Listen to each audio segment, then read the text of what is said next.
public offering?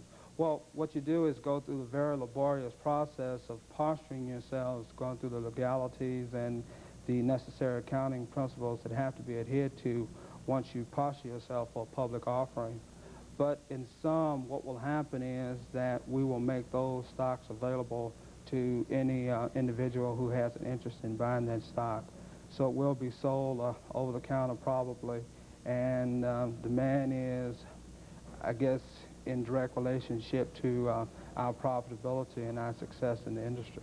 Now, your concept is really a relatively new concept in terms of a village concept that I understand you have in reference to the development of your facilities. Could you perhaps explain that? Well, the Nashville facility, for example, is a radial design that allows you to focus all of your nursing services within the center core, with each wing emanating off of that. It provides a maximum, if you will, patient delivery coverage ratios. But in terms of the overall facility that we're planning on Hines Ferry Pike, we personally control the 15 acres contiguous with the North Nashville facility, and plan to do congregate care housing and an outpatient medical facility.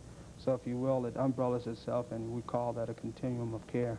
Would that in any way reduce the cost of long-term health care facilities? Well, in terms of reducing our internal costs, our operating cost, if you will, the bigger we become, the more efficiently we hope to be.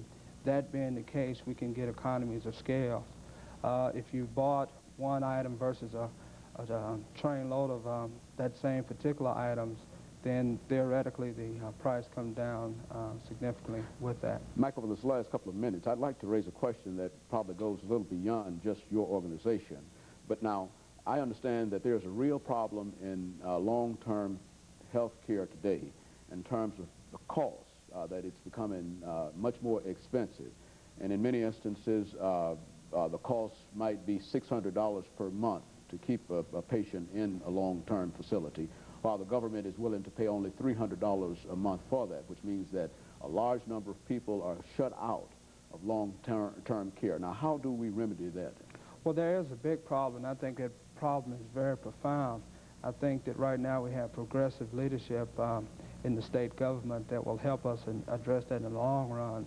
But in some, right now, under the Medicaid program, for example, a person can come in and in a nursing home environment, we would receive about $38 a day for that particular person.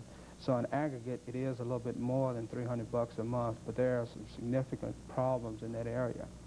One of the things or concerns I have, and one of the things that Care America has postured ourselves in terms of trying to ameliorate some particular concerns, is that mainstream developers, healthcare developers more particularly, have been resident in terms of coming into the North Nashville areas, not only here, but across the great state of Tennessee in terms of what we perceive as the North Nashville area. Finally, the redevelopment of North High School, is that seen as another movement into another sector of the economy? Or?